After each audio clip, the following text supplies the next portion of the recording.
Okay. Hi Ajay. Good evening, Saket. So yesterday we have covered list, we have covered array, and we have covered what was it was tuple we have covered. Okay. So today we will start the dictionary. Okay, and with the data frame and the series. These are the different. These are the heavily used data structure in data science. Okay, so dictionary, I think we have seen yesterday. Dictionary is a kind of value and pair data structure where we have indexing giving by the key, and the value is the attach value attribute with the key. So just a minute.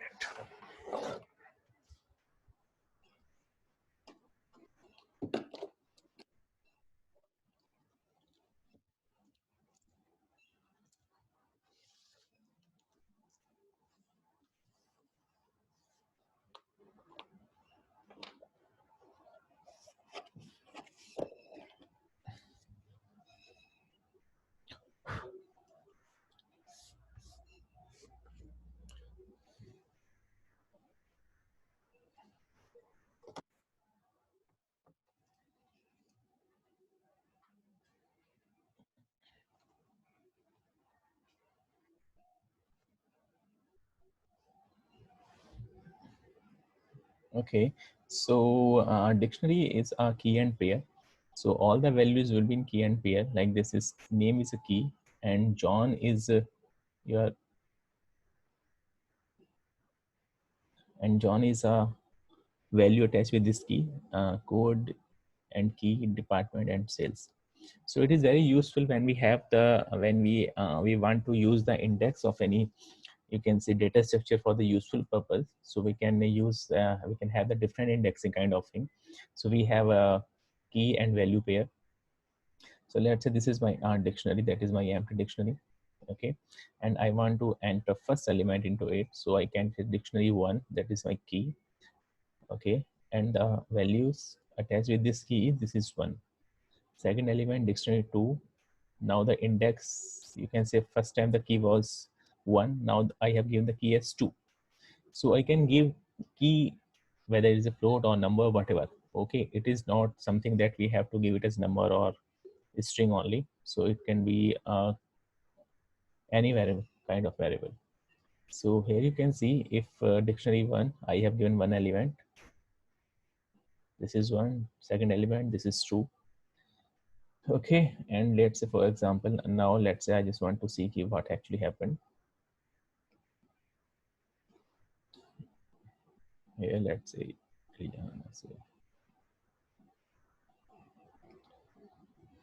okay. Now let's say I just print it. Okay, DICT. So here you can see this kind of item I can see in the dictionary. So we have item 1. This is 1. This is second item. This is 2. So we have 2 elements in the dictionary. One with the indexing key 1, value is 1. This is key 2. This value 2. Okay. So this is a key value pair kind of thing. Yeah, let's say I have created one tiny dictionary with first element, second element, and this is my third element.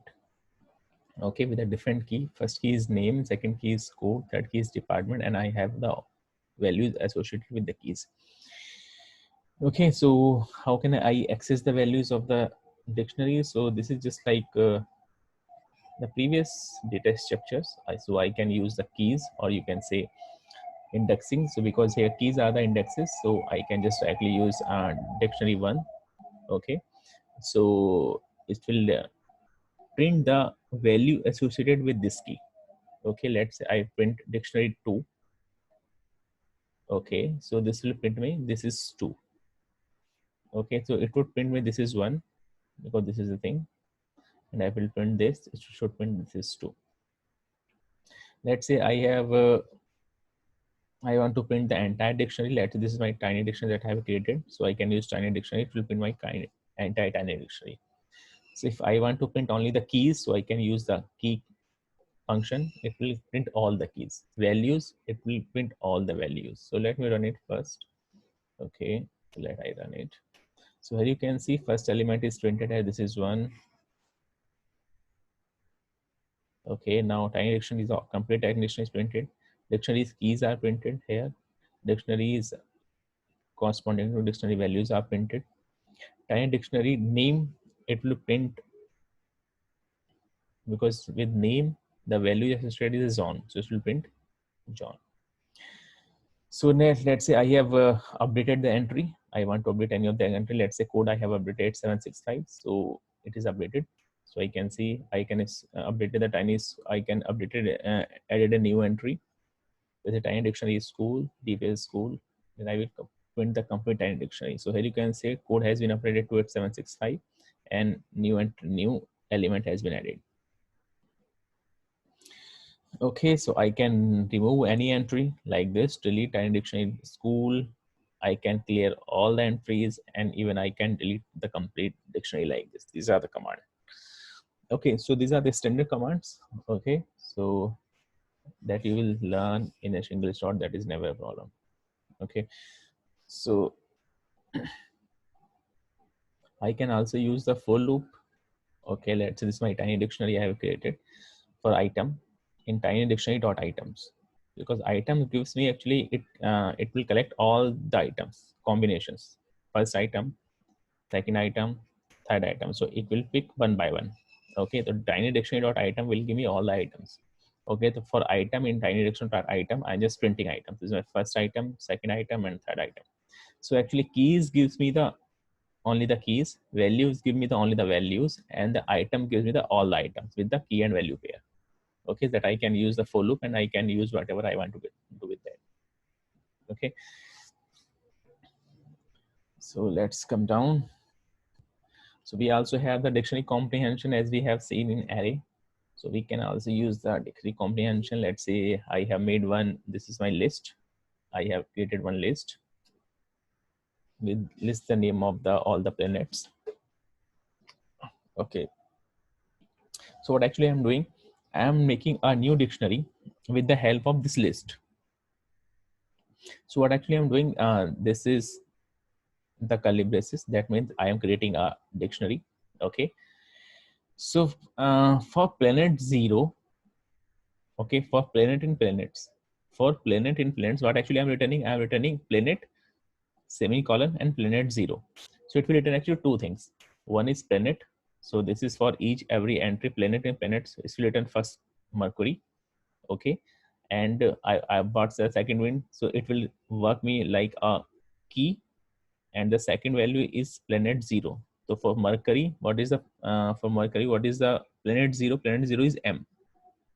So it will return Mercury, and with first item it will be returning Mercury. So it will become key, and it is the value. And this, it will take the second items Venus. It will return Venus, and the first item OV. So this is how it will create the entire dictionary. So let me run it. Okay, so this is how it will create the entire dictionary. I am using the dictionary comprehension. Okay, so have you understood it, this point?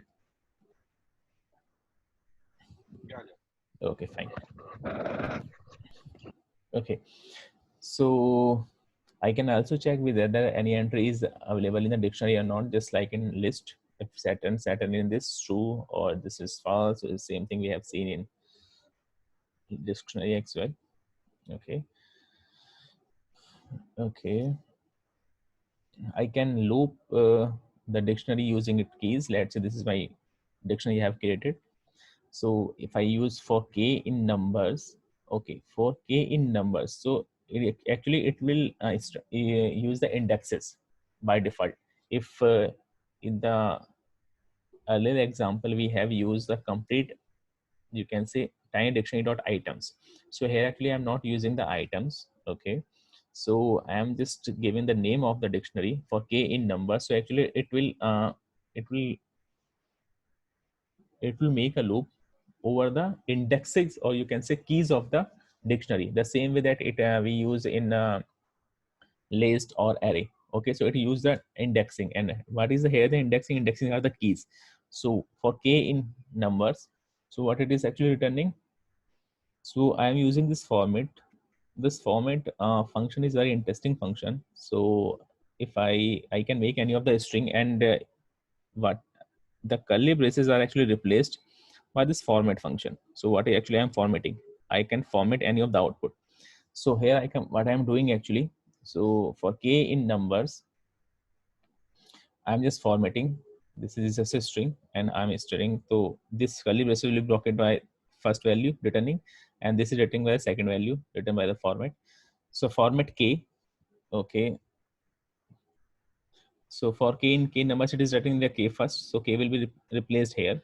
So what is my k key? 1, 2, 3. So 1, 2, 3, and this equal numbers k. So numbers k matlab ki what is the value present at number k? So that is actually the value, okay, associated with this key. So it will come this equal to this. Okay. So I am using the indexes, or you can say keys, and I am just iterating through the dictionary, and I'm printing all keys and values, and I'm just formatting it. I can use any of the formatting here. This is just me. I can do anything I want here. I just want, let's say I just want,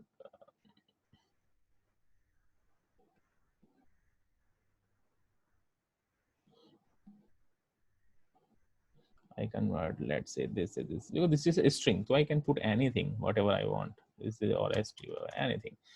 Okay, so this will do anything for me as far as this is a string. Okay, so this should be actually, because of this it's giving error. Okay, so it will run like this. So I can format any kind of thing. So this is just formatting its type. So format is used to output to format your output.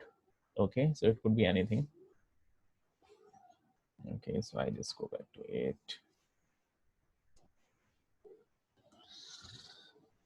Okay, so let's go for the second example. So here you can see I can also the join is also frequently used, this join keyword. So join. So what actually I'm trying to do, I'm just plan it to initial. We have created this thing. You can see above. We have created this related to initial dictionary here. This is something like this. Okay, so I'm working on that one now. Okay, so what I am doing for planet to initial dot values. Dot values means basically this is my dictionary. Dot value means I am considering only the values. And what are the values? Values are E, V, M, J, S, U, N. Okay, these are the values. So what it is doing, first I am sorting it. Sorted. Okay, it will sort the values, because the returning thing would be, let's say it will return a list first. Okay, and I will sort, sorry, not, it will return all the elements one by one. I will sort all the items. All the items will be sorted, and after that what I am doing, I am just joining it. So because these returning item are separate items, okay, so I am just joining all the items, so it will become a string actually. So I'm using is all output values. Okay, and I'm joining all these values to make a bigger string. So join function is used to I can also use plus kind of thing, but join is a function when I just want to concatenate the output values of some function. So I can use this dot join. So dot join function will give me whatever the coming from this one. It will join them with a space string. Okay. So join function आपको you will see a lot of join function while you will be working on the natural language processing, because at that point we will working on the words. So you need to format the words, you need to separate them, you need to join them. So this kind of function will be very frequently used there. Okay, so this is another example of the formatting. Okay, for all the items are actually the keys. Okay, for planet and initial, items means your both the items, keys and values. So keys in planet and items, so values are in the initial, so I'm just putting it here. This begins with this. So format first return item planet.rgis10 will become here, and initial will come here. Okay, so planet dot write justified. Okay, and how many alphabet it will take? 10. So it will take total 10 is 10 spaces. Okay, and it write justified the planet. Okay, planet dot write justified 10, then initial. So Mercury begins with M, Venus begins with D. So this is kind of formatting we can use. This is formatting style. Okay, so this is formatting style, not actually not important for the data sciences, because actually we will not be doing any of the data formatting, this kind of output formatting, but you should be aware of that. Okay, and this is kind of triple quotes, how we can use the triple quotes. So let's say if any of my sentence is having I want to print the double quotes. So in that case, actually, I cannot print the double quotes, because double quotes I am actually using for the string. So if I want to print the double quotes, actually I have to go for the triple quotes. So this is, let's say I am just running it. So something. So here you can say you can print the double quotes, you can print the, kind of special characters or something. So that was not possible earlier. So this is something not here. Okay, so it will also print the double characters for you. Otherwise, it was not possible, because this is kind of keywords, double quotes, and it is reserved for the string. So if you want to print double string or any reserved characters like backslash or something, so in that case, you have to use the triple quotes. So this is just a formatting style. Okay, now we'll come with the imports, because in the data sciences, we will be actually working with the machine learning or data science specific libraries. So when we want to use any of the libraries, so actually we will be importing a different kind of functions, different kind of objects, or different kind of variables. So we need to import all the libraries. Okay, so let's say for example, I want to do any of the mathematical calculations, so I need to import maths. Okay, I am importing math as empty. This is a symbolic name. Okay, so empty.py, so it will print me pi value. Okay, I can also use directly pi. If I want to use directly pi, so then I have to import star. It will import all the functions for me, so then I can directly use all the function available in the maths library. So I can use pi, I can use log directly. It will give me both the values, pi and the log. Okay, but in that case there might be some confusion, so we generally don't go for this nomenclature. Otherwise then we may face some issues like this. You can see here, for math I'm importing star all the functions. Here I am importing everything. So let's say I'm using pi and log. So in that case, actually log is available in both the this thing libraries. In math library log is available, and numpy libraries, numpy library the log is available. So it will get confused. Okay, which log I need to use? Should I use the log from the math, or should I use the log from the numpy? So it is always the best practice is that you will not use this kind of nomenclature. You will always go for this kind of thing, so that you have a clarity which function you want to use. So you will always give empty.py or empty.log, so it has a very clarity which log you want to use. Okay, otherwise it will be conflict.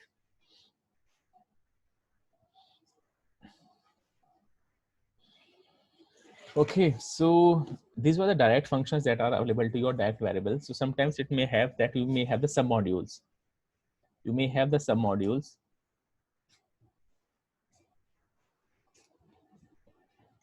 Okay, so in case of, because one modules is having the submodules, and some modules will be actually having the your required function. So in that case, let's say for math I import log and pi, and for numpy I import this is something different. Okay, some modules. Okay, so in that case here you can see import numpy. Okay, so print random upon, we have a random sub module under the numpy module. You can say sub library under the numpy library. Okay, so I can check what are the different functions are available to me inside the numpy.random. So I can use directory .numpy.random -15. It may have thousands or something, many number of commands are there, many number of functions are there. So I'm just taking last 15. So I just run it. So it gives me the something. It contains satisfied, statistics, shuffles, uniform. These different kind of functions are available to me. So I can use any one of them. So let's say I just want to use numpy with this one more numpy dot random dot random. So it will give you a random values from 1 to 10 kind of thing. So in that case, if I want to use the random, I want to generate the random number from 1 to 10. So I have to use numpy dot random dot random, because the actual random function is inside the sum module, that is random module. Okay, so I have to then I have to take the correct path. I have to reach the sum module, then I have to use that particular function. Okay, let's for an example. In case of, let's say, this same thing, numpy dot random dot rand integer, I want to generate a random integer. It is start from low 1 and the high value will be 6 and total number of size will be 10. So actually rand integer is a function that is available in the submodule random, and random is submodule from the numpy. So I have to go with the complete path. Okay, so in that case it will give me the array with a size of 10. Okay, and having all the random integers between 1 to 6. Okay. So I can also use what is the kind of type. So I can check the type of this role. This is a numpy array. Okay, so let's see if I am, what can I do with the roles or something. So let's say you can always check it, what can I do. I can use directory -15 item k my dollar my function numbers number element parameters created use all some. This kind of all the things are actually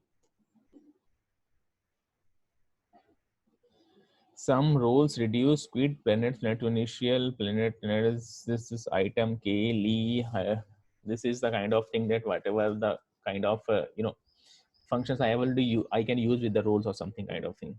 What can I do with it?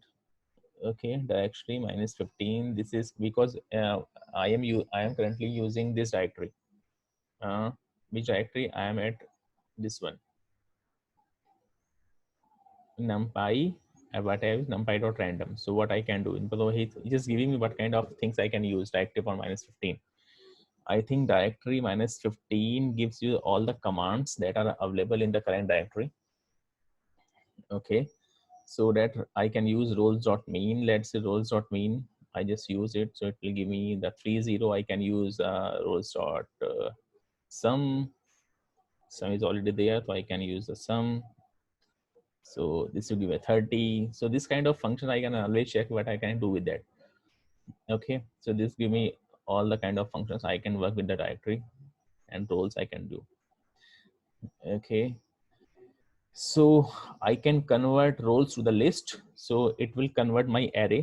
My roles is actually an array. I can always convert because to list is not there.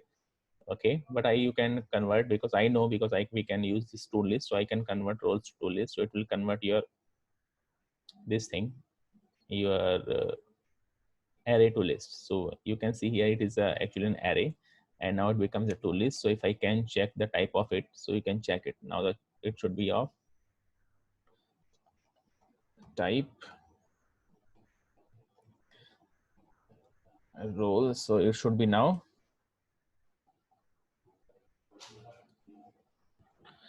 numpy to list. Why it is coming as a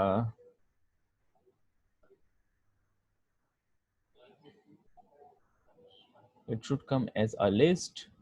Why it's coming as an array?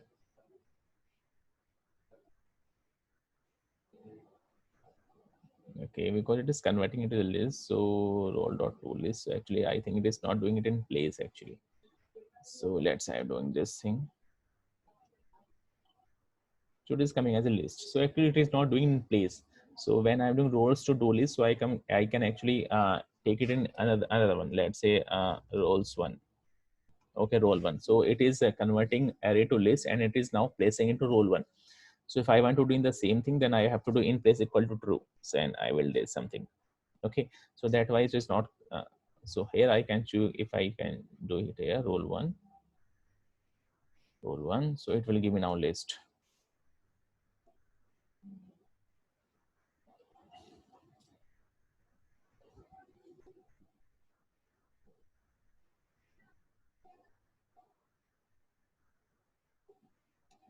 Okay, so it is a list. So it is converted array to a list. So this is kind of just to understand the libraries, how can you use the modules, sub modules, because you will be ultimately you will be using the machine learning libraries in the machine learning projects. Okay, so this thing you can do. So now we come to the important lambda function. So lambda function is very important, and you will see very frequently used in many of the projects and many of the Python files. So it is heavily used. So lambda function is actually an anonymous function. Okay, so you generally use it when you actually want to do a lot of things and you don't want to write a complete function. So you just use the lambda function to manipulate your data. Okay, so let's say for example, this is I have written a lambda function, lambda a. It will return, input is a, and what it actually it will return, it will return a plus 10. Okay, for everything that is coming into it, it will return as a plus 10. So let's say x is equal to this thing. So let's say I will print x5. So it will return, because it is the input, and it will, what it is outputting, a plus 10. So I will return 10. So lambda is a anonymous function. In the same way, let's say it is taking 3 input. Okay, and what it is returning, a plus b plus c.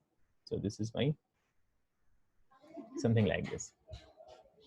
Okay, so in that case, let's say I want to find the q of any number. So by definition, let's say I want to write a, I had to write a function something like this. Okay, definition qy, return y. Okay, so I have to call q5 something. Instead of that, I can use the lambda function. Okay, so let's say z is equal to lambda x cube. So then I can directly use the lambda function here. I need not to write this complete function. This is named function where I have a name for the function. I'm just using the environment function lambda, and it will do the same thing for me. Okay, so where actually it is used, this is not used in such a way. It is used actually in the conjunction with filter or the map or the reduce. Okay, so the first is a filter. It actually filters your output when actually it is used in the conjunction with the lambda. This is my list. The list is given to me. Okay, and my final list is that I am using lambda x. This is my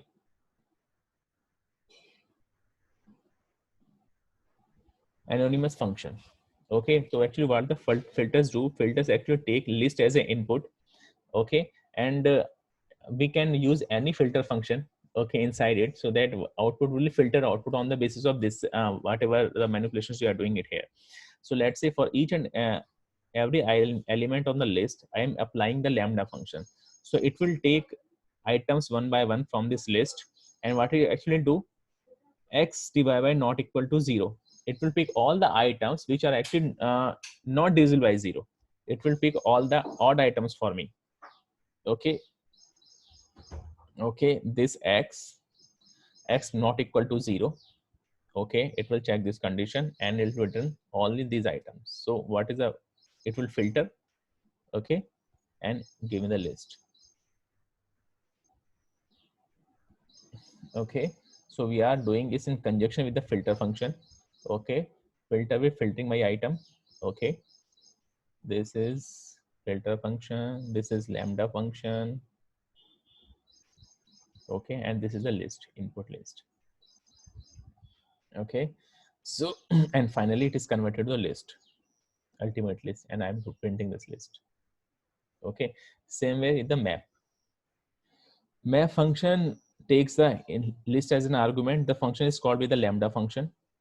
Okay, and a list, and new list is written which contains all the lambda modified items written by that function for each item.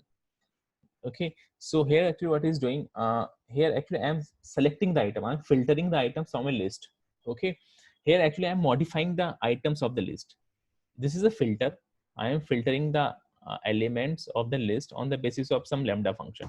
Okay, here actually I'm modifying the items. Okay, here you can see list is the input.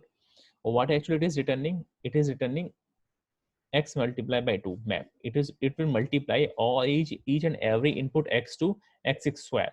Finally it will return, and I'm converting into a list. So 5 into 10, 7 into 2. So actually this is a I am mapping each and every item on the basis of lambda. Here I am just filtering the items. So this is work, lambda function will work as a filter. Here the lambda function is as a mapping. It will actually modify the items. So most of the times you will see the lambda function either will be used with the filter or the map, or you can also use it with the reduce. You can say reduce. So here again it will be used in the conjunction with a list. Input would be a list, okay, and the lambda, and a new reduced result will be written. Okay, so what actually it is doing? It will take two items x and y, and by actually I'm doing x plus y.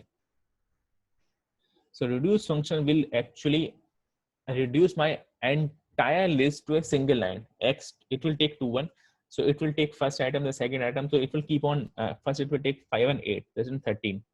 The next item will come 13 plus 10. The next item will come, so 20.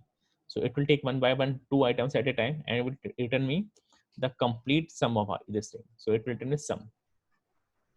Ajay, can you please repeat this part again? Actually, your voice broke in between and then it was like a Okay, okay, I info understand. No problem. 1.5x.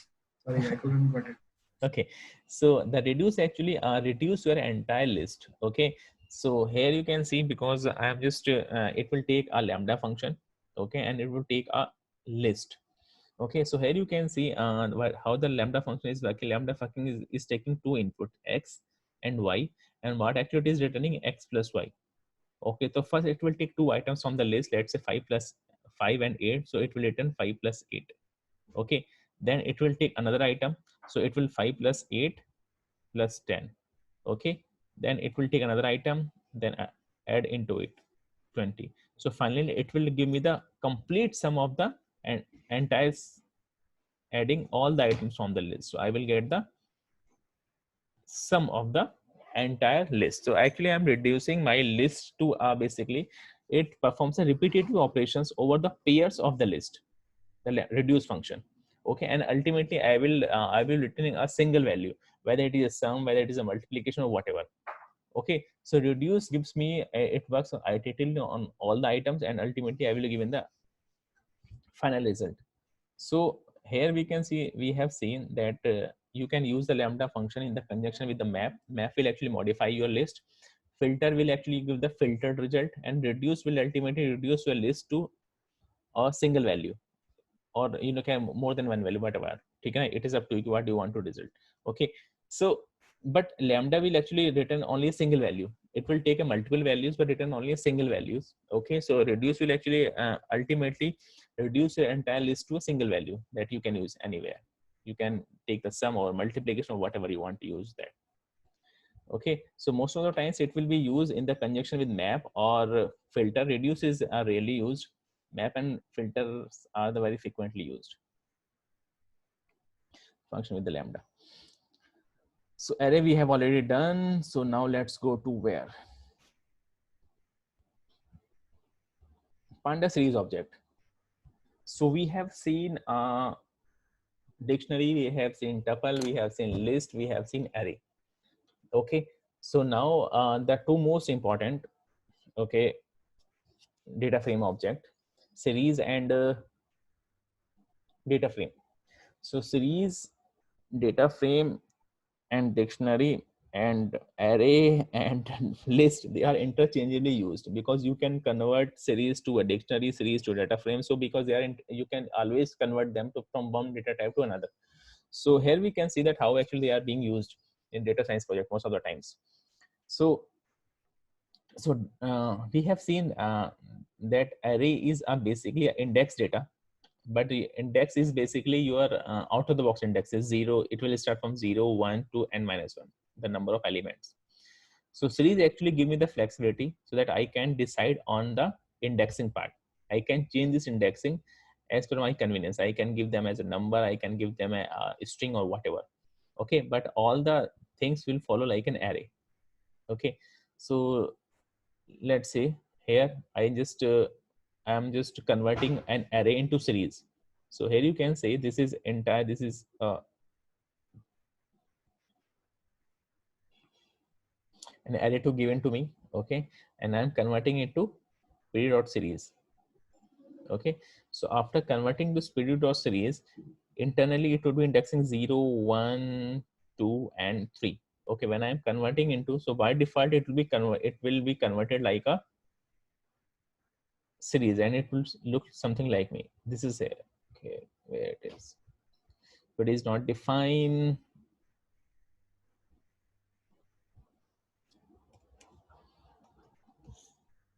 Import panda as PD. Okay.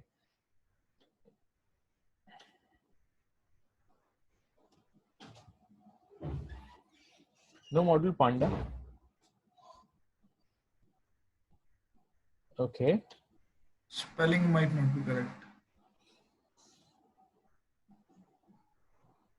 Yeah, now it should be okay. Pandas SPD. Mm-hmm.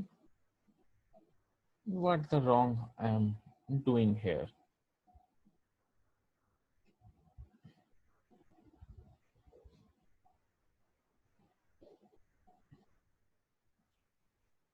SS Pandas Pandas. SPD. Okay. Okay. Okay. So pandas is PD. So now you can see it is converted to series. My this array is converted to series. Okay. Now you can see this is kind of this is structure. These are the indexes, default indexes, and these are your values, okay, attached to each indexes. So each and every value is having an implicit index attached to it, 0, 1, 2, 3. That was same as with the array. But the important thing is that now this is having different structure. I can change this one. I can change this indexing. So a different kind of, functionality was given to me, different kind of functionality that was not available to me in the array.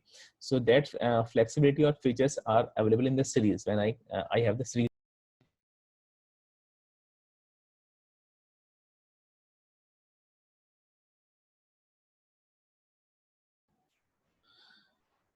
Hello, Akshay. Yes, Ajay. I think it's got disconnected. Just a moment. Let me use a different broadband connection. One minute. Different connection. It is again Yeah. disconnected. One sec.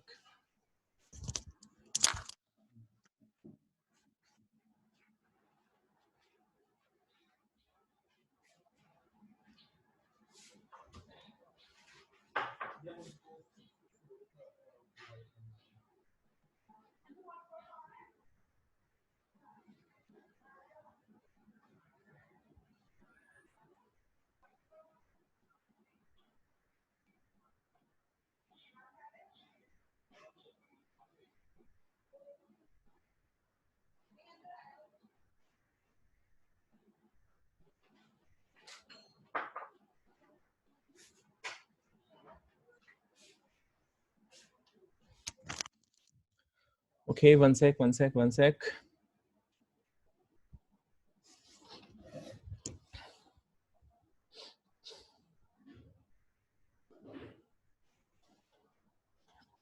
Okay. So am I audible? Yes, Ajay. Okay. So let's start with the series object.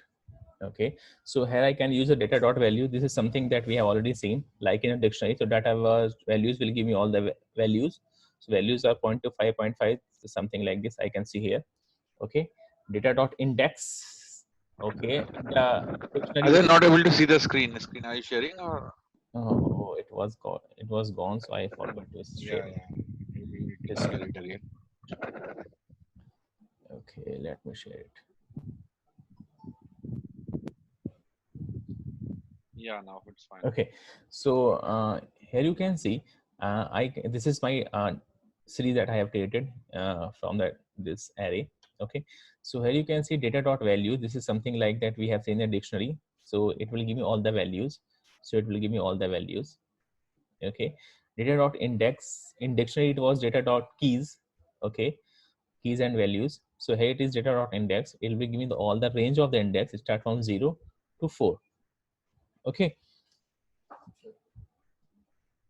so here, what is the interesting part about series? The series is generalized NumPy array, generalized NumPy array. where it may look like the series object is basically interchangeable with one-dimensional NumPy array. Yes, we can use interchangeably because they are using the same thing, right? This by default the indexing is 0, 1, 2, and 3, and the values are something like that. So we can use it interchangeably. That is, we can see. The essential difference is presence of the index. While the NumPy array has implicitly defined integer index and used to access the values. Implicit is 0, 1, 2, and 3. The Panda series has explicitly defined index associated with the values. The explicit index definitions give the series object additional capabilities. Okay, that means this is now with the series object. Actually, now we have two kind of indexing pattern. We can have the implicit index, that is by default 0, 1, 2, and 3, and we can also have the explicit indexes, and then we can actually define it. So okay, we can give the explicit index, okay, because this is array, we have the implicit indexes, that is 0, 1, 2, and 3, and goes up to n minus 1, total number of records. In the series we have a further extension to it, and we can have the explicit indexing scheme. Okay, so let's say this example. Here you can see petit.series. These are the values, value array, and this is the indexes array. So in that case, you can see when I just print the data, so I have given the explicit indexing. Okay, so here my indexing, that was my implicit indexing was 0, 1, 2, and 3. Now I can give anything of that. Even I can do I can do something like this. Even I can give it a boss, no matter. I can give it anything. Okay, it need not be in sequence. I can give it anything sequence I want. This is something kind of dictionary. We have seen it. Okay, so this is I have changed. I have the flexibility to change the indexes. So it gives me the extra flexibility over the arrays. Okay, so I have given the anything. So how the series actually use? I can use the series as a specialized dictionary. How can I use a series? Because series is something that has a flexibility to have the custom indexes. So I can always have the flexibility to series to convert to a dictionary, series to convert to a list, series to convert to a data frame, anything I can do with the series. So this series work as kind of intermediate data structure for me. So you can think Panda series like a bit specialization of Python dictionary. So अभी आपने देखा कि आपके how actually Panda series behave like a array. So now we will see how actually Panda series more or less behaves like a dictionary. Okay, so dictionary is a structure that maps arbitrary keys to the arbitrary values. Yeah, dictionary, right? A series is a structure that maps key type values to type of values. Okay, fine. This typing is important, just as type is specified compiled code when let's say here, how can we can interchangeably I can use them. So let's say, for example, come here.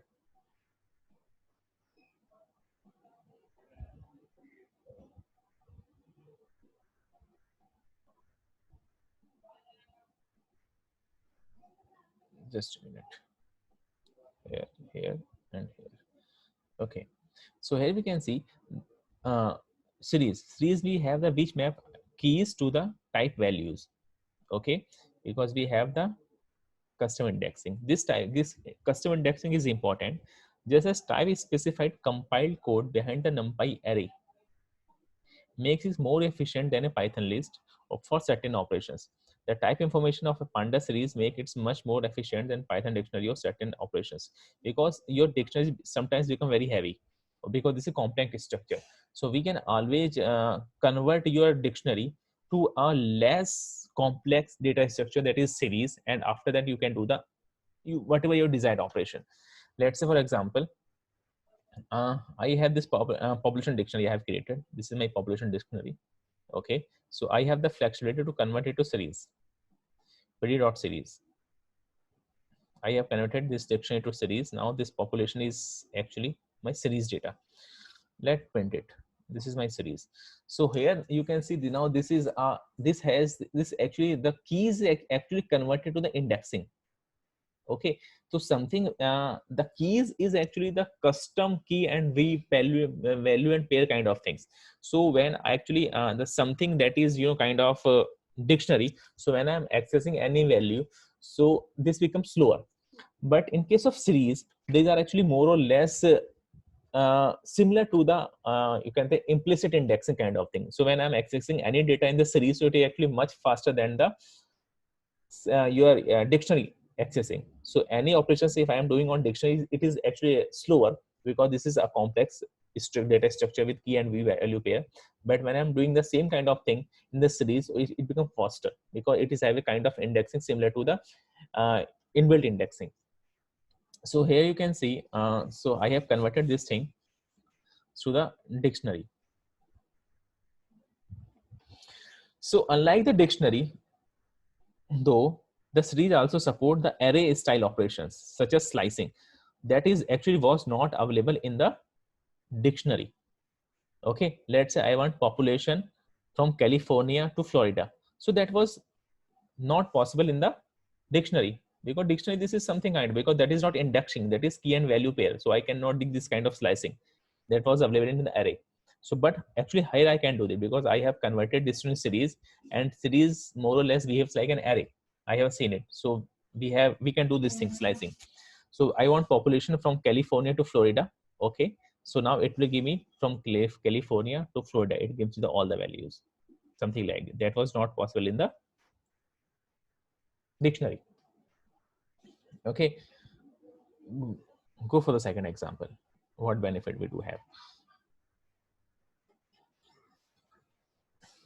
Okay, let's say constructing series object pd dot series. I have constructed this this series. Okay, okay, and pd dot series I can also construct like this. This is I'm just here I am making a series out of an array. Here I am making a series from a dictionary. Okay, so I'm constructing from an array. I'm constructing from a dictionary. Now let's go to the data frame object. That is actually the culmination of all the series, all the dictionary, and all the array. Because this pandas is kind of the culmination of all the data structures. This you can the most heavily used data structure because all the data that you are going to is used in that machine learning or data science project. So ultimately, it will be stored in the data frame object. Okay, so data from object is very important. So finally we will see it how we can use interchangeably. We can use it with the series, the dictionary, and all other kind of arrays and everything. Okay, so data frame can be thought either as a generalization of NumPy array, first thing, or a specialization of a Python dictionary. Okay, so it works on it have the functionality of the arrays. It also have the functionality of the dictionary. It also have the functionality of the series. So it is a generalized NumPy array. You can say generalize, or you can, or it is having all the functionality that is available to the array, and where the special flexibility or the special features that is available to dictionary, that is also available to the data frame object. Okay, so data frame as a generalized NumPy array. If a series is analog on one-dimensional array with the flexible indices, a data frame is an analog of two-dimensional array with both flexible rows indexes and flexible column names. So what is the additional thing we have? Because we have seen that series is a generalization of array that gives a functionality of giving the custom indexing. Okay, so in data frame we go one step ahead, one step ahead of series, and we can also have the custom name of the columns as well. Okay, so actually series is a 1D object and your panda data frame is a 2D object. Okay, in series series is kind of one-dimensional array. Panda, it is a kind of two-dimensional array. In series, I have the functionality of the custom indexing. In pandas, I have the functionality of the custom indexing for the rows, okay, and for the columns as well. I can let's say for example, if it is 2D array, so I can name the rows indexing I can change custom, and let's say there are 2 rows, so I can also give the names here. I can give the custom names here. You can see what it looks like. Okay, so you can think a 2-dimensional array in ordered sequences of aligned 1-dimensional columns. Okay, or you can think of data frame as a sequence of aligned series object. Okay, within that share the same indexes. Okay, you can also see there are the 1-dimensional columns. You can sequence aligned 2-dimensional arrays. Okay, you can think of them as a 2-dimensional array. Panda canary is a 2-dimensional array. Okay, or you can think that a sequence of aligned series object. Here by aligned means that they are shared by same indexes. So here you can also think of them. This is 1 series, 2nd series, 3rd series, and 4th series. Okay, you can think of the series object 1 by 1 aligned is stacking above one above another. So this is, you can think of data, this is something like this. This is a series stack up over one another. Okay, this is first series, second series, third series, first series, and all that, and this is the indexing. Okay, and you can also think of data frame like a 2D array where you have the rows and you have the columns. Okay, data sequence of aligned series objects have aligned means that they share the same indexes. Let's see it, what actually it looks like. So let's say, for example, I just create a dictionary. Okay, this dictionary I have created. Now after creating the dictionary, I convert it to the series. Okay, so my series is created with the custom indexes. Okay, these are the custom indexes and these are the values, and data type is integer 64. Okay, now what I'm doing, I am just converting this my whatever this. Okay, population is population. Where is population data frame? Here is a population data frame this year. Okay, here is your population. Where is the population? This is my population data series. This is my population series. Here, this is my population series. Okay, and what else? What second thing I'm using the area. So what is my area? Area I have just created it. Okay, I have created the area in the dictionary. If for this California, area is this one. For Texas, area is this one. For New York, area is this one. The Florida area is this one. For Illinois, the area is this one. Area of the state, for example. Okay, so now actually what I'm doing, I'm making a data frame, pd.data frame. Okay, this is, I am actually using dictionary inside. I am making a dictionary kind of thing. This is a dictionary. Okay, I am making data frame from series and dictionary. Okay, so here you can see population is to population. Okay, what was my population? My population मेरे पास क्या, what was available to me for population, that what was the thing available to me? It is something like this: California and the populations. California population, this is all there, and the population is given to me. Okay, so population is attached. Okay, this population is attached with the key population. This is my value, and this is my key. Okay, now this area. This is my area data series. My first series, this is my second series. Okay, so here what I am doing, I am attaching area to the area key. This is my key. So actually what I am doing, I am actually using 2 series. One series is having indexing population, this kind of. So here you can see in both the cases actually indexing are same. Here you can see indexing is actually California, Texas, New York, Florida. Okay, here also you can see the indexing is the same. California, Texas, New York, Florida. So both the indexing are same. So that's why I can actually use both of them to make the data frame. So here I just come down. Okay, so I'm just using population and area. These are both the series, actually both are series. Both are series with same indexes. Okay, now population series is attached with the population column. You can say in a way it is a key, but when actually I am converting into dictionary, so this population become a column name. Okay, and this dictionary actually this is a key because internally it's a dictionary. Okay, this key actually become another column name. This is my column first, this is my column 2. So here you can see actually what is happening.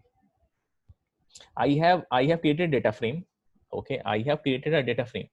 This is my data frame. Okay, in that case this is my first series with the name given the area. When a first series I have given the name area, and the second series I have given the name population. Okay, so my series are actually becomes the column. Okay, these are my series. Okay, and they are sharing the same indexes.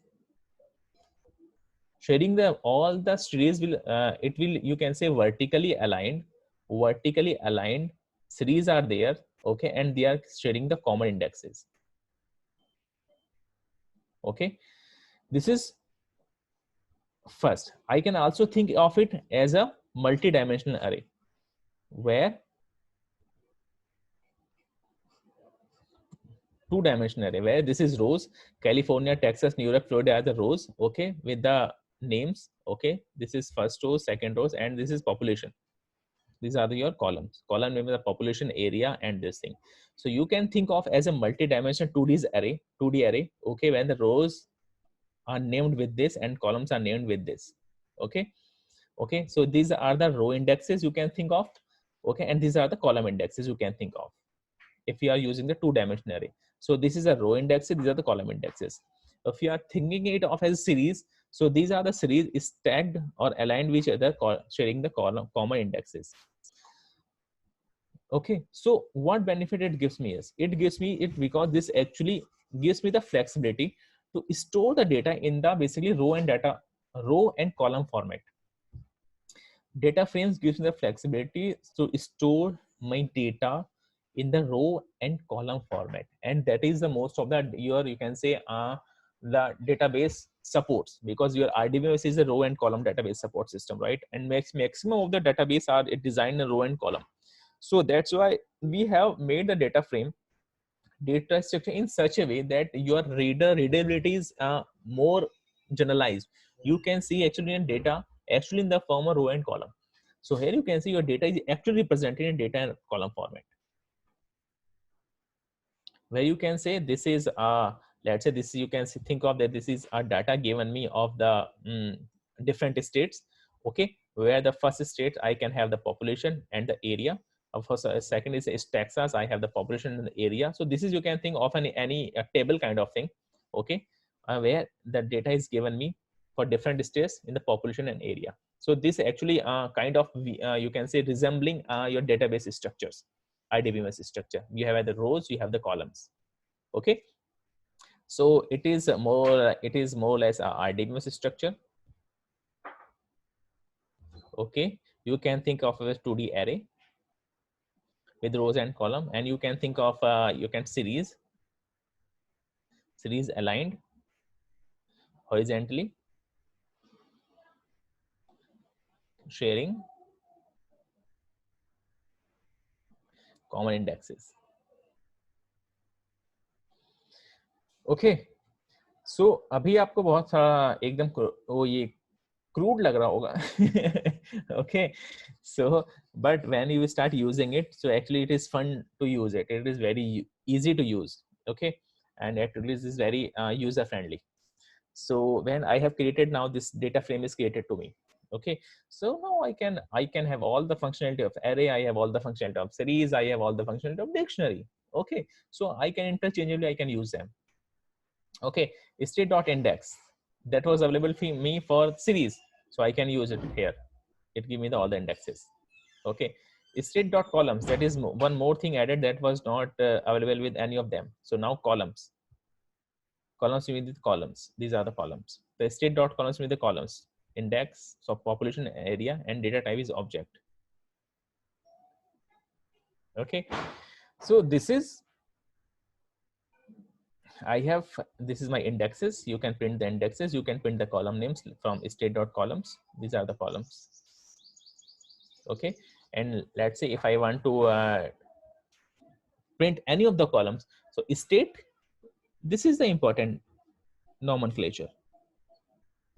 State is the name of data frame, and population is the name of actually your column. When I'm saying state and double quote population, so it will print me complete column for me. Okay, let's say for example, I just want to see the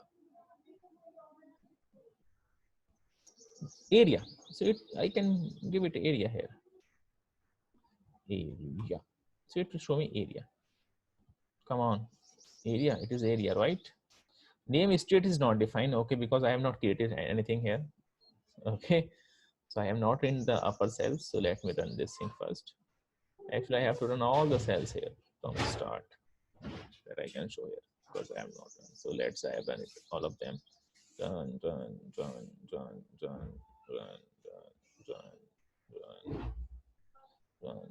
So here you can see this is streets area. And how can I print both of them? I can use this.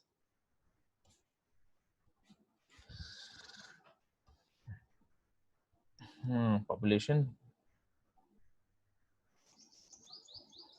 Okay, and this thing.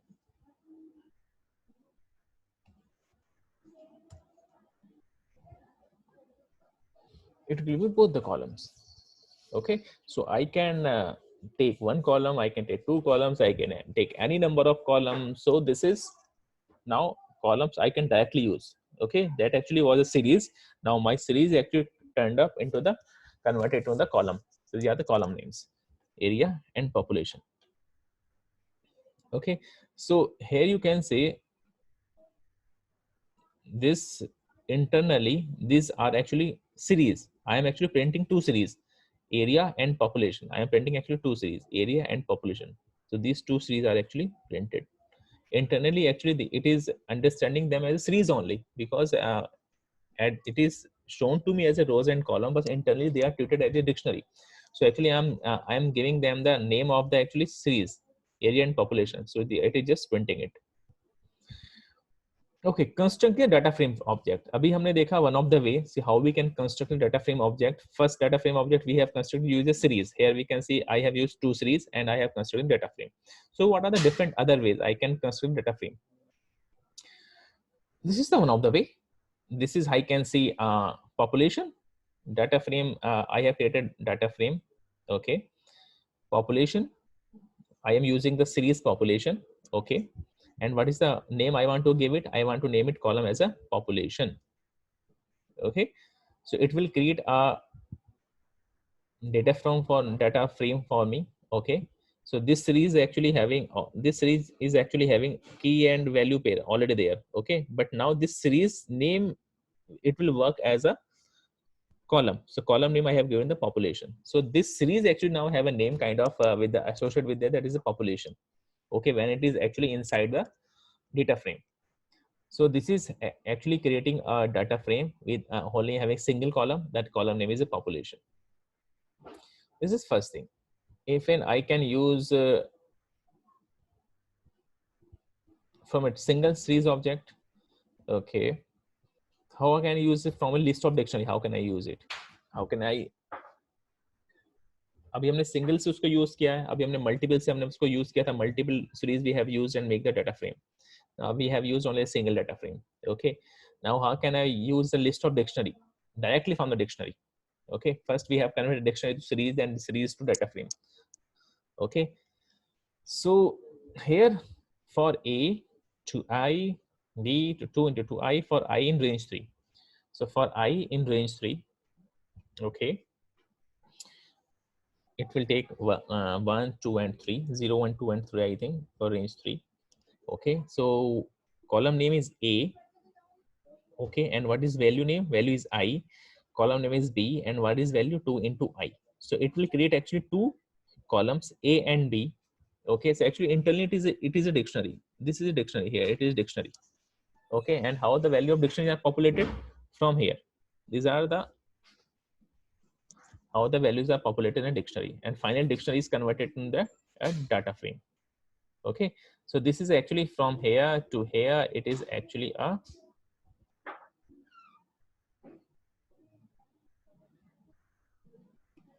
it is actually series. You can say from a यहाँ से यहाँ तक ये आपका basically आपका dictionary है, और यहाँ से यहाँ तक आपका क्या हो गया, ये it become a series. Now actually data, अगर मैं data का यहाँ से हटा दूँ, control x, control let's say control x, let's just put it here. Okay, now let me check the type data, run it to the list. So internally I am using a dictionary. Okay, and when I am using this braces, so it is converted to a list. Okay, okay, and that list actually I am using to making a data frame. Okay, the same thing we have used, we have done it here. Here you can see here something like this. यहाँ पर, yeah, this is a different thing. यहाँ पर हम direct use कर रहे थे, we are using directly here. Okay, यहाँ पर we are using here list of dictionary, dictionary converting to the list, and finally list is converted to the data frame, A and B. So we have seen two ways using the single series object, two series objects. Okay, here we are using a dictionary. Okay, even if some keys and dictionaries are missing, Panda will fill them with the nan. Okay, let's say pd.data frame. Okay, this is a dictionary for me. Here you can say A, 1 values, B is 2 values, B 3 values, C 4 values. Okay, so actually I am using two dictionary here. You can say first dictionary. Okay, and here is my second dictionary. So first dictionary actually is adding actually A and B value, A and B column, and giving me two values, 1 and 2. And second is actually adding B and C. So actually B is already there, so it will just add up the values there, and one more column C. So in that case you can see for A, 1 and 2 is a given busy, but for C column, when it created the, actually when it will create the two columns A and B, the C was actually was not there. So NaN, it will give no value is not available. When it will create C, so B and C values are there, so A values is not there, so it will be not none. So NaN का मतलब होता है कि actually value is not there. It is not there because of because you have created the data frame in such a way, or some values are missing, or it is anywhere but somehow value is missing, it is not available, so it is called nan. Okay, when values is not there. So here you can see we have created a data frame where two values are actually missing, nan, so that is called not available values. Okay, from a dictionary of series objects is the same thing, we have already seen that. Okay, we are using series objects, this is population area 2 series, and I'm making data frame out of that. Okay, we can also use the numpy array. So we have seen the dictionary, I can use the dictionary to make a data frame, I can use series to make a data frame. Now we can use a numpy array to make a data frame. So here you can see numpy random.random, it is just making a 3 and 2 size what you say 3 and 2 size your data array. Okay, so it will be something like this, random values and 3 to 2, so it will be something like this. Let's say for example 3 rows and 2 columns. Okay, so it would be something like this. So let's say random values are for cell. For the example, let's say 2, 3, 4, 7, 9, 11, 8, 20, and 25. So this is here. This is it is doing. But it is giving the column name. Column names are foo and bar. Okay. Oh no, 3 by 3 का बन गया यार ये तो. It is not. इसको हटा देते हैं. This is this. Okay. So it is giving values of the column. Now it is foo and now it is bar. And what are the indexes? It is giving A, B, and C. So these are A and B and C. So your data frame is created using the NumPy array. So here you can see your this is can be seen as a two-dimensional array. So we are using two-dimensional array. Here we are using the dictionary, and ever we are using the series. Okay. So now ultimately thing is that it is a very beautiful data structure because it is a kind of having the properties of the all the kind of data structures. Okay. So I have one question. So in this, from where we are getting the value point dot like 0.354047. नहीं ये तो this is Akshay, right? Saket. Okay, Saket, actually what actually we are doing, we are calling np.random.rand. In np is a library, the sub library is random, and random inside Yeah. the random, that is rand function. Rand function is giving me is it just want Okay, random values. Random values 3 to 2. Okay. Not randomly 3 to 2. It will create a 3 to size multi-dimensional two-dimensional array, and random value would be populated. Random. Okay. I got it. Okay. Okay. Yeah. Okay. So this is a data frame objects you can create of many of the ways. Okay. So now when we have the data frame object created for me, so how can I do a lot of manipulation, accessing, and everything I can do on the data frame?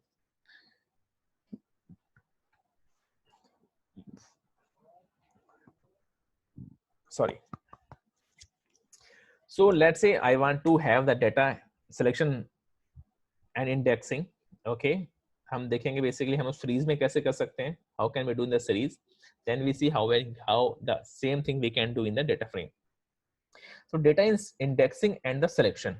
First we'll see in the series because ultimately we can use the series is actually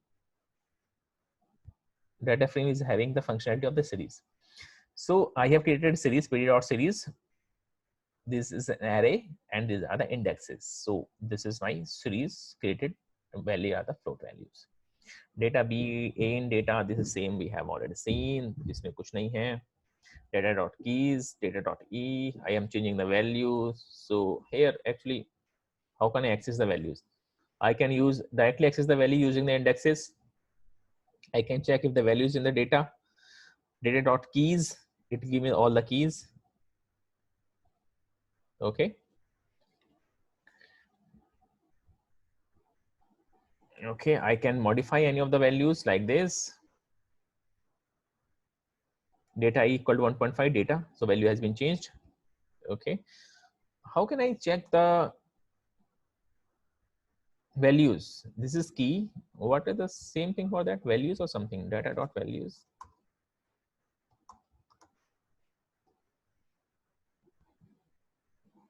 Oh, no values. What is the key? How can I check the values?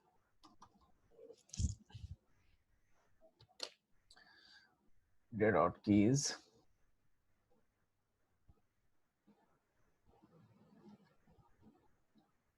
Data dot keys are here. Okay, fine. Then it is data dot not values. How can I check the values of it? So in data, got this list. What was the series? Series of data dot values, right? It is data dot values. I'm doing the same thing. Why it is not printing?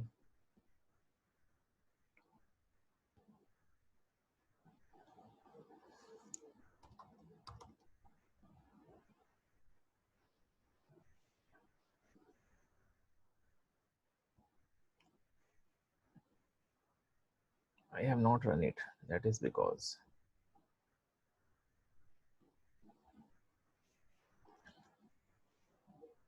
Okay. Okay, so data.keys will give me the keys, it will give me the values. Okay, I can update the values using the indexes directly. Okay, or I can access all the values using the for loop or while loop, whatever, anything. Okay, I can use the slicing. Okay, like we have seen in the array. So I can see data from indexing A through C. So A and B will be printed, and because C is not be included, and print data is starting from 0 till B. So only the one is first one is printed. Okay, so this is the same you have seen in array, and you can also use this kind of thing here in series. Print data where data value is greater than 0.3. I have given the condition, and data is value is less than 0.8. So it will give me how many values? Only 5.57. So I have given the conditions here, so it will give me only these values. So this is very important, and you will see very frequently when actually you will be working on the data frames or the series, this kind of thing, because sometimes you want to find out the values in a column in such a way, because you want to find out values. Let's say if the house price is less than 4.5 lakhs or something, so any of the you could use any of the criteria to select the values from a column. So you will be using this kind of things. Okay, this is your fancy indexing that we have seen. Fancy indexing A and E, so like A and B values, you have already seen the fancy indexing, so nothing new. Now we have come to the important concept, that is indexers, location and iLocation, and we will discuss in next 2 minutes. I will be back. Okay, let's take a break for 2 minutes, then we'll start iLock and lock.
Okay, so actually we have seen that in case of series, we have the custom indexes. We can build the custom indexes as per our convenience. Okay, but you may have sometimes you may lose the track of the custom indexes. So it also gives you the implicit indexing as well, that is start from 0 to n minus 1, because in case of array you always have a, or list you always have an implicit indexing. Okay, that is start from 0 to n minus 1. Okay, that implicit index is also available to you in a series, but it also gives you the explicit indexing scheme. You can give any of the thing as indexing. So here you can see, let's say I have created in a series. Okay, this is pd.series I have created. Okay, so here you have given the explicit indexing 1, 3, and 5. So these are the indexing and these are the values. So IOC attributes LOC and the location. Allocation attributes allow to indexing and slicing that always references the explicit index. So LOC always when you are accessing any values, or when you are doing slicing or accessing any values using the lock. So lock will use actually your explicit index. Okay, so here you can see, let's say I just want to data dot location 1. Okay, so it will give me this thing. Okay, 1 to 3 dot location 1 to 3. Okay, so 1 till 3. Okay, if it would have been implicit indexing, then it should be 1 and 2. So now 1 and 3, so it will give only 1, 2, 3. So it will only 1 actually. 3 is not included, so only 1. Okay, so in that case, it is using the implicit indexing. So let's say, for example, I just run it for you. So let's say this is okay, and print this.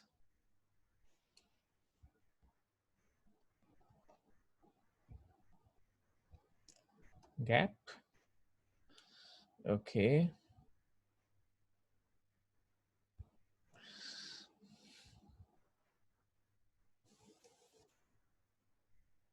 Okay, here I'm just doing a 1 2 3, not 1 2 5. I'm running it. So here I can say it is what is printing location 1. So what is the location 1? In location 1, it is having the values 1, only 1. So 1 is having the value 1. Okay, so to print only A. So when I'm dot location 1 to 5. So 1 to 5 means it is printing all the values till 1 to 5. So 1 to 5, 1, 3, and 5. It will print all the values from 1 to 5. Okay, it is using the explicit indexing when I'm using the LOC. But when I'm using the ILOC, ILOC is your implicit location. So implicit location is actually different, because that was from start from 0 to n minus 1. Here you can see my explicit indexing is 135. So what actually is my implicit indexing? My implicit indexing is actually 0, 1, and 2. So when I'm using iloc, so iloc will give me this thing. iloc 1 when I am saying, so it will be printing. Here it was printing the first element. Here, 0, 1, and 2. So now it will printing B actually. So 1, this is the implicit indexing. When I'm saying 1, 2, 3, so it will add 1 and 2. So 1 and 2, what are the 1 and 2? This portion is 1 and 2. So it will print this portion for you. So iloc is actually accessing your implicit indexing, and loc is your accessing the explicit indexing. So in case of array and list, we actually only have the implicit indexing, but actually your series gives me the functionality to have the custom indexing. Okay, so that is why if you want to use both, so if you want to use the explicit indexing, then you can use loc. Okay, if you want to use the explicit indexing, then you can use the iloc. Okay, fine. And by default, if you are not doing anything, so it will use your explicit indexing. Let's, for example, by default I am not giving anything to it, and I just want to use it. Let's say, for example, I just do it here. I just add one more array. Okay, and I'm doing the same thing here. Okay, and I do is iloc. I did is iloc something. Okay, this is by default. I'm not giving anything. So what it will use the explicit indexing.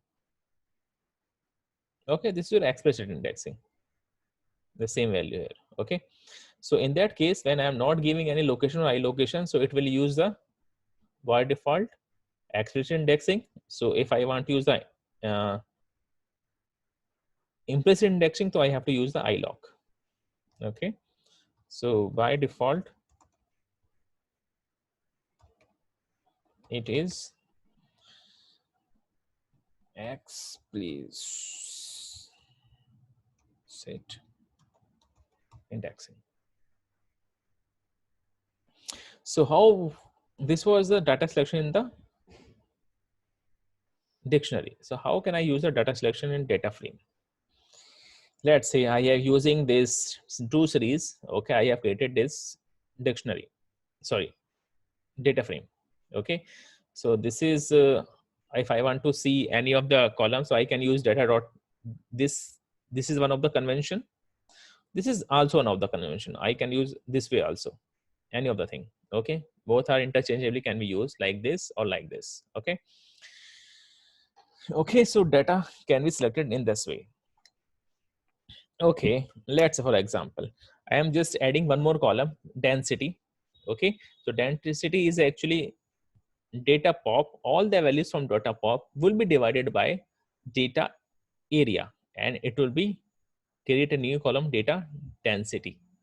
So run it, one more column is added, density. Very easy, very easy, very easy, nothing to worry about it. But it is very easy. Okay, so data dot values, I can always use data dot values. It will give me all the values row by row, first, second, third, fourth, fifth. All the values are given to me. Okay, this is, you can see, e to the power 5 4.2 10 to the power 5, 3.8, 10 to the power 7, 9.4. Okay, it is given in the power of 7. Okay, so this is data dot values. Okay, you can have the data transpose. You can transpose when you are doing the transpose. Actually, it will, the rows will become column and column will become rows. So here you can see this area, population and density actually become your indexes now, and these are becomes your column now. Okay, so if you want to access the first row, so these are the values. So first row is value 0. You can run the, it will give you the first row. Okay, if you want to use, let's say this is my data area, my column. Okay, let's say if you want to इसका data area में से data area, okay, data area, and you want to use how many, what that is second column. So can I use it? Yes. Okay, because this is my, this is what my California, Texas, New York, Florida, Illinois. Okay, what I want to use, I want to, let's say I want to use California or something. Okay, California पे area पे क्या value है, so I can use the California. So would it work? Yes, it would work for me, because this will give me column and this will give me row. Okay, this is, you can, so this is explicit indexing. Okay, I can use the implicit indexing. Let's say I give it 0, because 0 is not available in the explicit indexing, so it will see it as a implicit indexing. It will give me the same values, 4 to 5 to 7. Let's say I give 1, so 1. Okay, so this is just, you can think of it as a 2-dimensional array. So I am using, this is a row and this is a column. I am just giving the rows and column indexing just like 2-dimensional array, and I am it is returning me the values just simply as this. So it's 2-dimensional array. Okay, here I am using the slicing that we have used in list and array. We are using slicing. Data I location with implicit indexing. What are the rows? How many rows I need? 0 till 3. 3 is not included. And how many rows, columns are included? 0 to 2. So 0 and 1 column will be included, area and pop. And how many rows? 0, 1 and 2. So California, Texas and New York. So it will return me like this. Okay, because it's 2-dimensional array, so I have to give the 2-dimensional thing. So this is this, as this moment of time, my data frame is actually behaving like an array, 2-dimensional array. Okay, it is also possible to pass a list, right? Because this is what it actually, this is your fancy indexing. Data I location, and my X location is given by 0, 1 and 2. So what is will return? 0, 0, 1, 0 and 2, 0. Okay, this is my fancy indexing. I will get the values 0, 0, 1, 0 and 2, 0. Perfect. So I want, if I want to have a rows and column, it can see rows, or it is nothing is given. I want all the rows, Illinois and pops, till Illinois till pop. Okay, so this is explicit indexing. Illinois से pop तक मुझे चाहिए. Okay, so Illinois till pop. It is Illinois is not there. Why it is Illinois? It is not Illinois and pop. Where it is Illinois and pop? Yes, from Illinois, where is pop?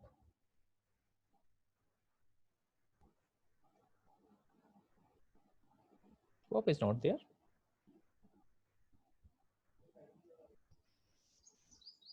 Okay, so let's say I gave it from California to Illinois.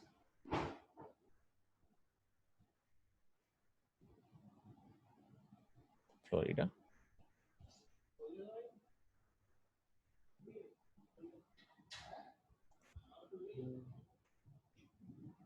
So actually what it is doing, okay, my confusion, my confusion. Okay, so this is actually column. So here you can see this is your x-axis. So it is giving x-axis as your from 0 to Illinois. Okay, 0 to Illinois. Here's comma is there, so my confusion. 0 to Illinois. So where is your 0? It will give all the rows from here to here till Illinois. So Illinois will not be included.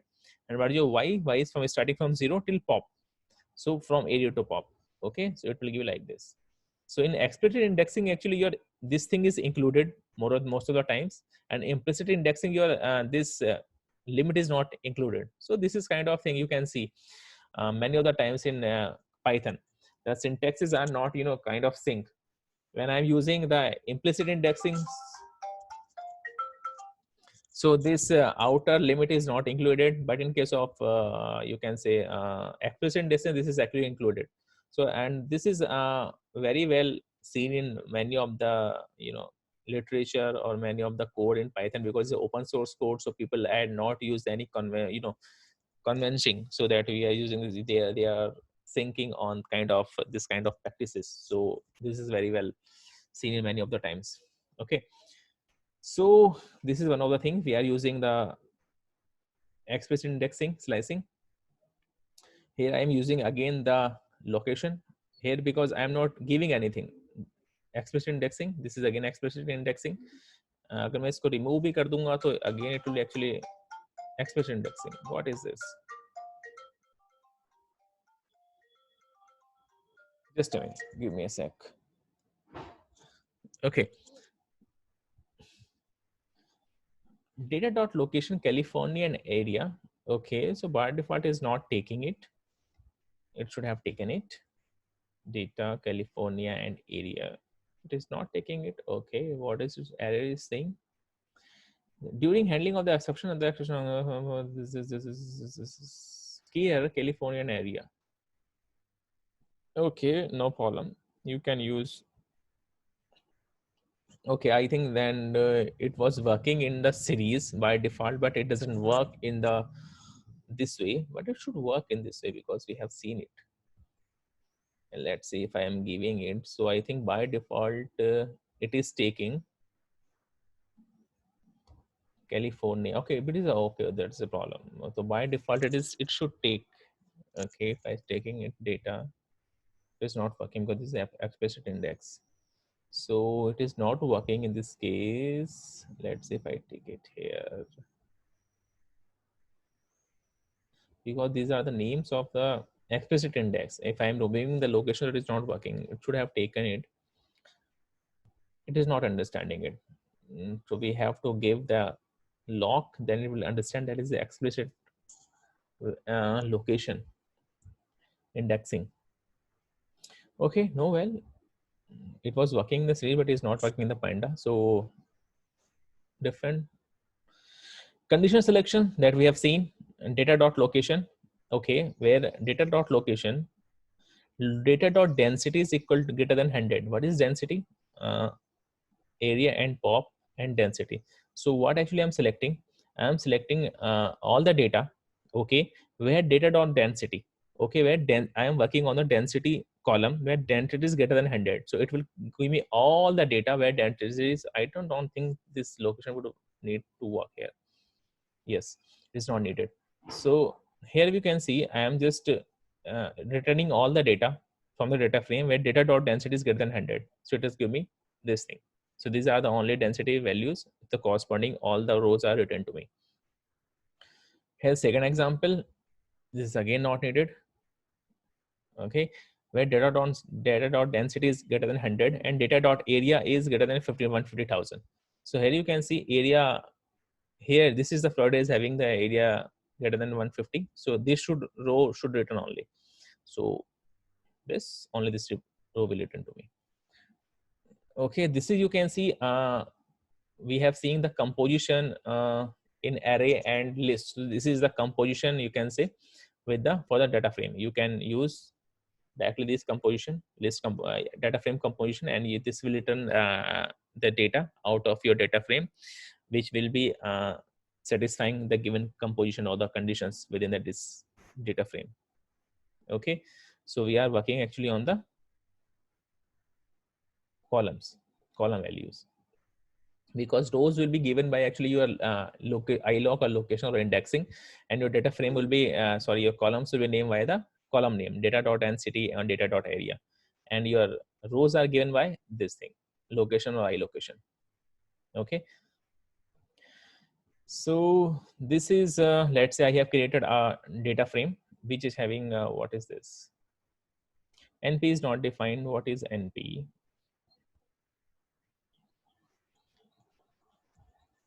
Okay, NP is your NumPy. Import NumPy as NP, run it. So I have created actually one more column I have added, name. Okay, where actually A, B, C, D 4 values are given to me.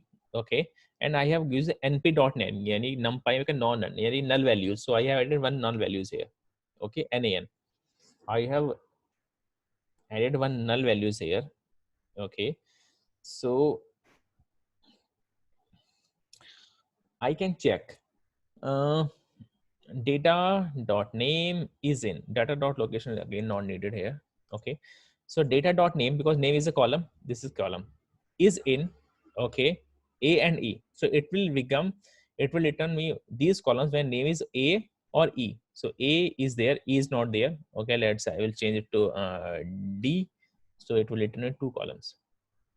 Okay, data dot name is in, name is here you can say data is a data frame name is a column name, is in is a function. Okay, this thing. Okay, so this is a different type of composition you are using here. It is giving me this thing. Again, I am using data dot name, not null. It will return all the rows where actually is not null values. So this is null values, these are all the not null values, so it will return, give me these columns. Okay, just a moment, 1 minute. Okay, so these are the different functions. So you will be familiar to it when you will be working on the real data sets. Don't worry about this key.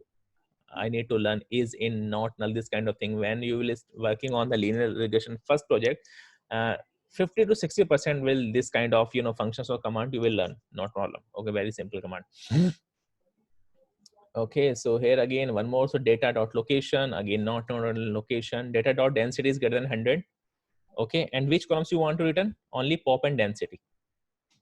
Okay, so density column will not be returning. It will first, this condition will be satisfied. Okay, and this is actually, what is this? This is your rows. It will return all the rows where data dot density is greater than 100. Okay, and what are the rows? Column it will return, it will return column pop and density. Okay, so this is why, come on. What is the error? Pop density is an invalid key. Why it is an invalid key?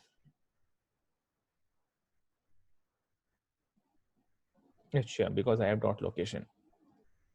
This is the error. Okay, it will work. Yes, pop and density. Okay, so it will give me density. It will check on the density. Okay, density is greater than 100, then it will pop and density. It will tell me only pop and density function. Column only. Ajay, how to understand like where we need to use the lock and where we do not need to like use the lock? Because in the our examples without the lock it was working fine, but this one is little bit Actually, different. in I that believe. case, let's say in that case here you can go data dot name. Let's say if I remove it here, for example. Okay, it will working fine because the data dot name, because I am just putting data dot name here.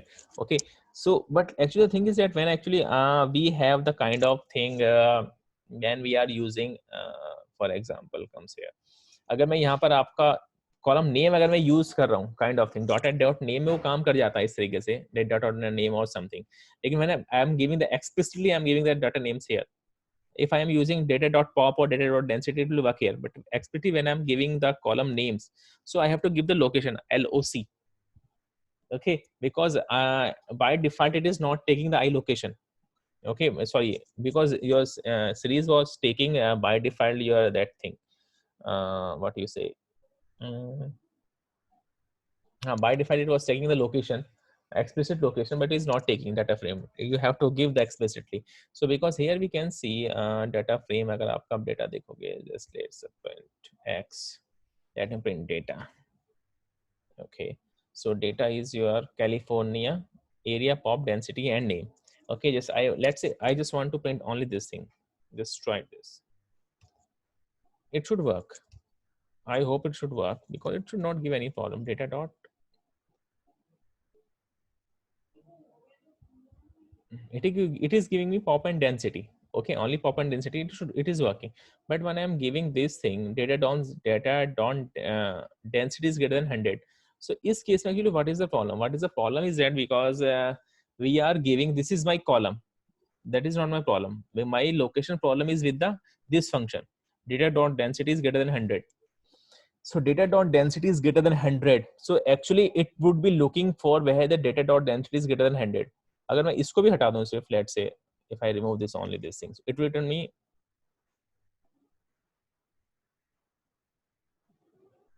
it will give me all जो हमने ऊपर भी देखा था, ठीक है ना. So यहाँ पर we have given the combination of the both. अगर यहाँ पे मैं लोकेशन हटाऊं तो it is giving me an error.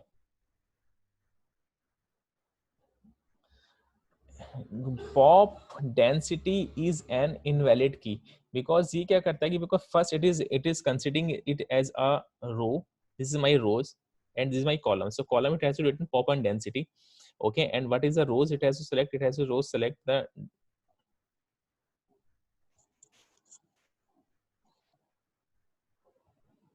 Okay, so it has to select the data density into 100. So internally, are you able to hear me? Akshay, Shakit?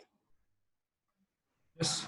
Okay, so actually internally what it is doing actually, because when I'm saying data dot density is greater than 100, so actually after it will be returning, so it will find out two rows.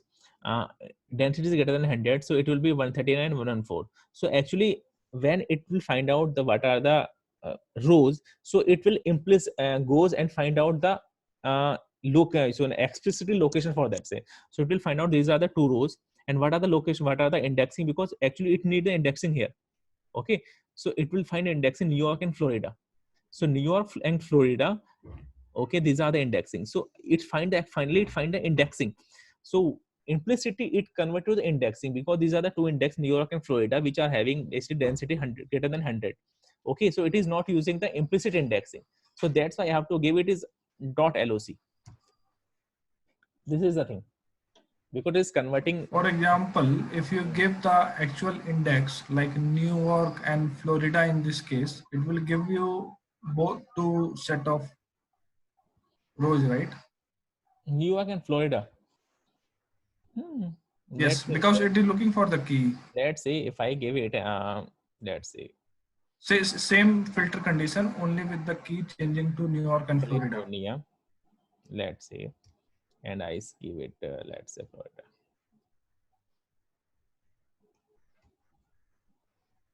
Okay, it gave me this. Let's say I remove the location here. It will give me an error because these are the things, because these are the explicit indexing. Okay, so if I do it, it will work fine because these are the explicit indexing. Okay, it is not working on it. Okay, so that is why, because internally when it is converting this thing, when I'm saying a density is greater than 100, so internet is converting to this indexing New York and Florida, and because this is the explicit indexing, so it is not able to find it. I have to give it a dictionary dot location kind of thing. Okay, so sometimes this kind of this kind of thing is that because there is no hard and fast and rule key you can find. You learn these things by practice, because many of the times this function are, because these are open source libraries, so many of the people written the libraries in such a way what they find suitable, and many of the people write the find what they find is suitable. So many of the times you will find this kind of discrepancies. Okay, so this kind of things when you actually doing the coding, so we'll understand कि कहाँ पे code ने कौन कौन सा function किस तरीके से काम करता है. So then you will understand it. Okay, so even so whenever you see this kind of error, so the इसमें आपका जो error होता है, this is most important. It will give you, because this is slice California Florida, it is actually giving you. Let's say कि मैं यहाँ पे इसको पूरा change कर देता हूँ जो हमारा पहले था. This was our first one, right? And now let's say I'm just removing it. So this was my error. So it is giving this pop data type density data type boolean. Okay, pop density is an invalid key. So it is actually giving density and pop boolean is an invalid key. वो key को गलत बता रहा है कि this key is not right. California, Texas, New York, Florida, Illinois, and false, true, false, true, false. Okay, so here it is giving is an invalid key. Density, data type is boolean. Okay, and this is an invalid key. तो वही वो बोल रहा है कि आप जो density जो आप दे रहे हो इस चीज की वैल्यू आपकी बूलियन आ रही है, बिकॉज आपकी बूलियन वैल्यू क्या है कि this is if data down set is greater than 100. Okay, value is greater than 100. So basically इस रोज के लिए इसकी वैल्यू क्या आ जाएगी, इसके लिए और सब के लिए इसकी फॉल्स आ जाएगी, इन दोनों के लिए इसकी वैल्यू ट्रू आ जाएगी. तो इसको इसके लिए दोनों की वैल्यू ट्रू आएगी तो basically it will convert what is the value associated with it. उसके साथ कौन सी रो, सॉरी इंडेक्सिंग कौन से एसोसिएटेड है, क्योंकि फाइनली उसको जब डाटा पिकअप करेगा तो इंडेक्सिंग के बेसिस पे पिक करना उसको internally it has to convert it to the row, actually row and column.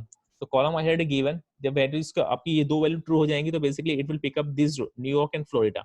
और New York Florida basically data dot location से पिक हो सकती है क्योंकि इसके पास इम्प्लिसिट इंडेक्सिंग नहीं है. So that's why we have to give it. So this kind of मतलब kind of thing you can see here, क्योंकि अगर मैं इसको यहाँ से भी हटा दूंगा ना अगर, सो तब लेकिन ये चल जाएगा. इस केस में we have the same issues, right. लेकिन नाउ अभी ये काम कर जाएगा, पहले उसमें नहीं करेगा, right, because now we are also having the same issues. क्योंकि अभी इसने उसको इंटरनली कन्वर्ट किया लेकिन तब ये काम कर गया, लेकिन तब काम नहीं कर रहा है. Okay, so this kind of thing you can see here, and this is even I am not sure because इसके लिए आपको लिटरेचर भी नहीं मिलेगा, ठीक है ना, कि कब कौन सी चीज काम करे कब कोई नहीं काम कर रही. So then you can see कि you can go and see the error and you can do the manipulation. It would work somehow this way or that way. Okay, so this is kind of thing. Okay, so this kind of thing you will see in many of the times places ki sometimes some command work in a specific way, some command, because this is a data frame and this is kind of, you can say, a mix of array and arrays and series and dictionaries. So sometimes this kind of things are mixed up. Okay, and sometimes it's behave in an unwanted way. Okay, so here again, data I location 0 to 90. I have just updating the values. 0 to I location 0 means California and 2 is pop. I am updating it. So what it look like? Density. Okay, 0, 1, 2. Okay, density is 2. So I'm updating is 90. So it's updating the value. Data I location 2. Data I location 2. What it will return to me? It will return to the complete. You can say here. Complete 2 is 0, 1 and 2. Complete this row will return to me. So it will be the complete row. Area is this and pop is density, name is C and name is New York, column name is New York, sorry, this indexing is New York and type is object. Okay, here this is again slicing on the location, this is again slicing. Okay, this is explicit indexing. Okay, and here explicit indexing Florida और Illinois इसके बीच में. Okay, here dot LOC, same thing. Okay, it is also working without data, without LOC. Okay, so by default ये आपका explicit indexing लेता है, तो that's why it is working. Later it is not working like this way because by default it is taking the explicit indexing. Okay, so you have to mention if you are using the implicit indexing. Okay, so same way data density is the same way. So you can use all the slicing methods on the column name. So basically you have to, when you are accessing any of the things, either you have to give rows or you have to give columns names or you have to give both the combination of the same. Okay, either you can just take down column only. So this here you can take down only columns name, only columns. Okay, you can give both the columns and the rows. These are the rows and these are the columns, and you can find, you can take only the rows using the index I location or the location.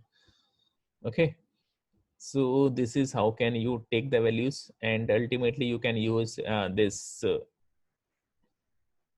inbuilt rules, inbuilt conditions you can say, or compositions, and this is how you can find out if these conditions are satisfied, then the value is written. Okay, so the next thing is if we have any missing values, let's here we have some missing values NaN. So how can we handle them? So there are many of the things. Either you can replace with any other values, you can handle the missing values. Let's say, for example, this is my NP array. I run it, values, and I print it, wells. So this is an array of 1 np.nan 3 and 4. 4 values are there. This is single dimensional array. This is not values. Okay, so what I can do, if I am doing to add anything or something, anything, so nan will be nan. There will be no difference. Okay, so okay, let's say I'm adding 1 plus np.nan, so it will be nan only. So if for this array, if I am taking sum of it, minimum of it, max of it, so it actually it would not work because nan value is already there. So in this case, what actually I do, let's say if I'm doing values dot sum, values dot minimum, or let's say values dot max, it is not work because one of the values giving as a none. Okay, so because it cannot be qualified for the sum or the minimum of the values, so ultimately your value is becoming as nan. So you have to handle it. Okay, so how can you handle it? Okay, detecting null values. So you can choose, आप उसको interchangeably use कर सकते हो. बहुत सारी जगह आप उसको NA values देखोगे, this is your NaN, and most of the times you will see none. Okay, so generally none बहुत कम use होता है. So आप जो best practice में देखोगे, data may be everywhere. So by default,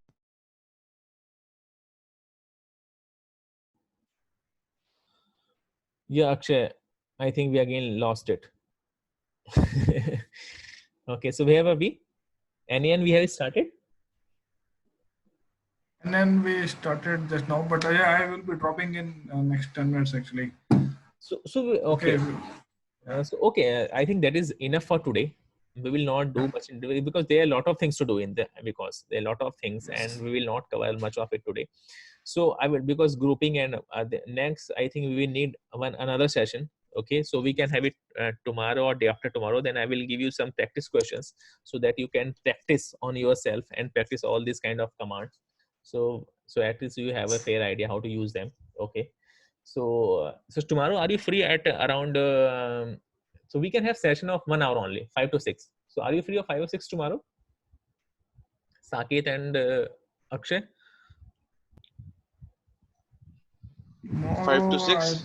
Only 1 hour. Would be difficult for me.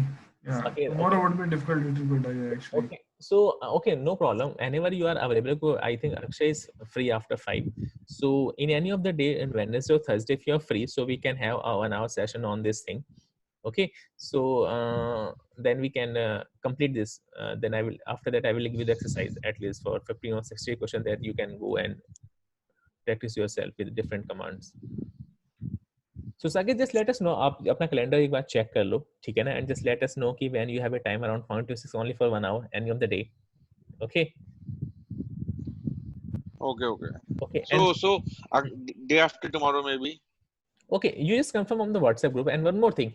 Okay, we'll do that. And also whenever you are free on the morning, because I have to complete your mathematics classes, so it will take another two sessions for you. Okay. Ajay, this week maybe we will come. Morning what time? Like 11, 12?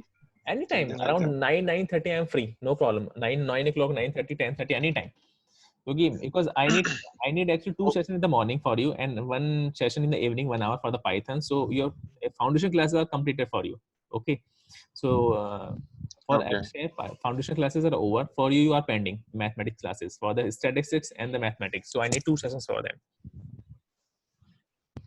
Okay. So Akshay, let's like Ajay, like tomorrow can we do at 5 same time? Because Akshay will not be available, so we can complete that. So 5 p.m. tomorrow. So 5 से actually so 5 to 6. So 5 to 6 कर लेते हैं, या 4 से available हो जाओगे, या 4 to 6? हाँ 4 to 6 is fine. तो 4 to 6 कल मैथ्स का सेशन कर लेते हैं. And after that, Akshay, when are you available at 5 o'clock? Maybe Thursday. ठीक है, Thursday को हम लोग पाइथन का सेशन कर लेते हैं. और Saket, meet between before Thursday we will try to finish your mathematics and statistics sessions. Okay.